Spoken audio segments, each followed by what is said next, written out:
everyone, and welcome to day 3 of our mindful eating challenge. I am so thrilled you have followed along this far, and I'm hoping these tools are starting to get your brain rolling and thinking about how you can eat more naturally and more mindfully. Today is all about taste or cravings. So if we think back to day 1 when we talked about the 4 types of hunger, this was that last one of which there's no stress or emotional or necessarily habit component, but we smell freshly baked bread, want freshly baked bread, or kind of see chocolate in the cupboard and go like, that would be delicious. It's a food we enjoy.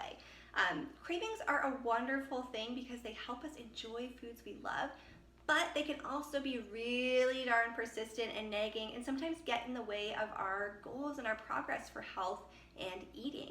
So today we're going to talk about how you can crush cravings and not have them control you. So a couple things to start. Do is important. So the do's here are: 1, have a manageable portion of the food you are craving.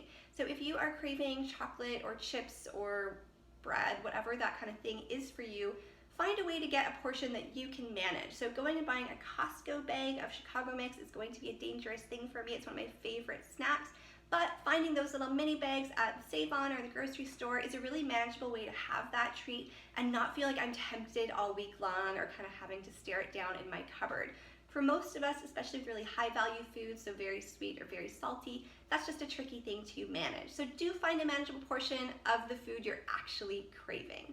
Number 2 of our do's is slow it down. How often have you had a treat food and kind of guiltily ate it super quickly and rushed through it only to be craving that food again the next day or the next hour? So making sure that we actually notice the food, close your eyes, notice how it tastes. Is it creamy? Is it crunchy? What's that texture like? What about it tastes so good? And to be clear, if it doesn't taste that good when you tune in, stop eating that food and find something better. By slowing down, we allow our brain to actually enjoy the treat, and that's a big part of helping to turn the craving off instead of just turning the dial down a little bit. So if you have those really naggy, persistent cravings, this is a great strategy to let your brain have the thing so it can chill out and leave you alone. The don'ts for cravings are 3 things. So the first, do not rush. So very much linked to that last one where you really tune in and notice how good it tastes and don't be distracted by the things around you. Rushing through, especially if you're one of those ones who feels a little guilty about having the food or like you don't deserve it, actually teaches your brain that you haven't filled that hole. So it is just going to want that food even more now that it's had a little bit of a taste but didn't get to enjoy it. One of the things our brain is looking for with the craving is something pleasurable, to give it a little bump in those happy hormones. So gosh darn it, let it have that moment. Enjoy that food, try and wash that guilt away and move on when you're done. And the second part of the don'ts is do not make or buy a diet version. I wish I could put that in all caps. Diet versions don't usually taste as good, the texture is not as satisfying, and what they tell our brain is, hey, I want this thing, but you get this kind of half-assed version of it. And so typically it might turn the craving down a little bit, but that naggy kind of next day desire for it is still going to be there. I'm a big fan of having foods you actually enjoy, and diet foods are on the bottom of my list of those things.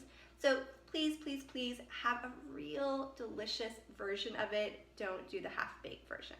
And the last don't here is to make sure you're not overly physically hungry. So it's totally normal to crave things around the time you're also hungry. So sometimes these two coincide, but it is very hard to make good decisions on how much to eat or when to stop if your hunger hormones are running the show. So if you are craving something like chocolate or sweets or a snacky food, and it's also dinner time and you're starving, get dinner on the table, lots of protein and veggies to tank those hunger hormones, and plan to enjoy your treat as a dessert or kind of after dinner thing. When you're gonna be more in control, your kind of normal rational brain will be able to help you have enough to be satisfied, but not so much that you feel kind of gross about it later or upset your stomach. I hope those few do's and don'ts are really helpful. Cravings are one of the top things clients come in struggling with, but it is completely possible for you to control cravings and them not to control you. So take a few days, see what kind of cravings hit, and practice slowing it down, having a manageable portion, and actually enjoying that treat because life is short and you deserve it. I hope you have an awesome day. Please let me know if you have any more questions about cravings or hunger or really mindful eating. I would love to hear from you.